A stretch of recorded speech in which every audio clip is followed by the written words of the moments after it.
Let's chat about the return to school and the future of learning. We're joined now by Simon Allen, McGraw Hill CEO, as well as Yahoo Finance's Julia LaRoche. Great to have you both here with us.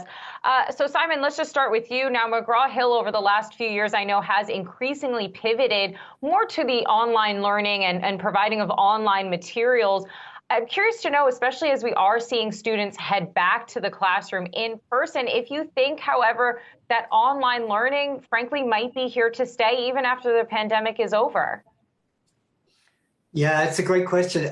We're actually very sure that online learning is going to be here. And I think you're going to see a hybrid future long term. I think a lot of schools and universities have really appreciated the flexibility and the efficiency levels, quite frankly, of teaching remotely. They have really spiked in the last year. It was a tough beginning. You know, the emergency of COVID that then put everyone at home, that was tough. I think then we worked with a lot of professors and school teachers around the world to get them onto our McGraw Hill Connect and our Alex platforms. And in doing that, it's really helped the education process at every level. And we're finding now that well over 3/4 actually of our teaching community are keen on using more digital material, not less. And that's why for McGraw Hill, well over half of our business is digital. In fact, for the higher education group in the US, it's 82% is now digitally delivered. So it's here to stay and it's going to grow.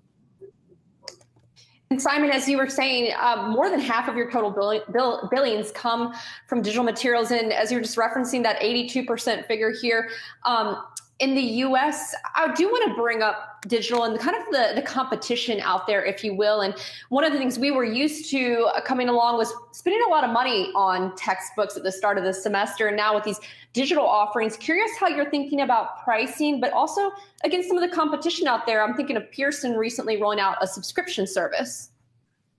Yeah, good question. I would say, and you can see on screen, the average price now, the cost that students are spending on their higher education textbooks has come down significantly over the last decade, particularly over the last 4 or 5 years.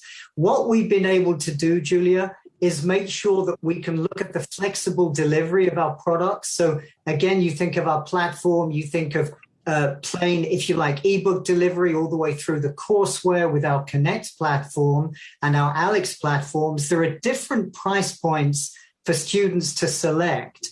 And what we're finding is in the higher ed space especially, there is a big move towards the inclusive access model, which is a great affordability program that the US Department of Education initiated back in 2015. And students are able to utilize that program. It guarantees the lowest price from McGraw Hill, and it gives the professor the key and the only they are the decision maker for the students, what the student wishes to purchase. That is critical, that relationship with the professor is so strong. Some of the other programs you've heard about recently on the subscription side, it's very much a B2C model. We have always believed in the power of the professor. She will determine the students that the students are going to buy, the particular products the students are going to buy. And we believe very strongly that through utilizing inclusive access, it keeps our price points down. We can afford to do that because it alleviates and removes what we call the gray space. If you remember when you were at school, Julia, the used books and some of the pirated products you may have seen, we're able to remove that segment from the market because we offer products at actually lower prices than used books would be. It means that our sell-through rates are growing significantly up into the 90 percentile plus. And that's sometimes 60% more than we would have seen 4 or 5 years ago. So we're very bullish about being affordable, about making sure we capture the sell-through rate for all of the class for the students, and to make sure we still focus on the professor, because it's the professor that really guides and directs the students on what to purchase.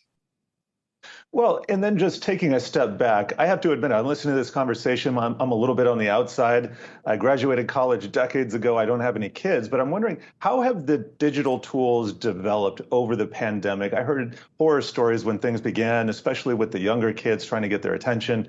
Have the tools advanced considerably such that at least some kind of hybrid model where some students are at home, some students are at school, is that even viable, or are we just not there yet? No, it is viable, and it's happening right now. We put, over $200 million a year into investments purely on our digital platforms.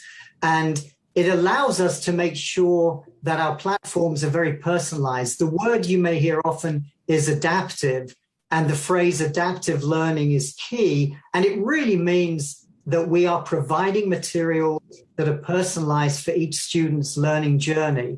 And it's that drives the usability and the appreciation of our platforms. They're very, very involved now. The ability to track a student's performance, to correct them when they're going wrong before they go too wrong, and to make sure that we're able to give the teaching community, the teacher has the material they can see when a student is perhaps going down the wrong path and make corrective measures. So, and the student can direct their own learning at their pace.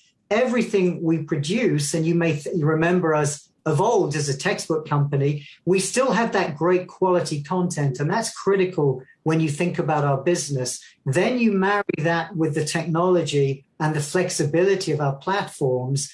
That's when you see the successes we're having. That's why our business is growing significantly this year. It's why we had a great 2020 and why we feel so good about the financial year ahead. It's all based upon our digital growth.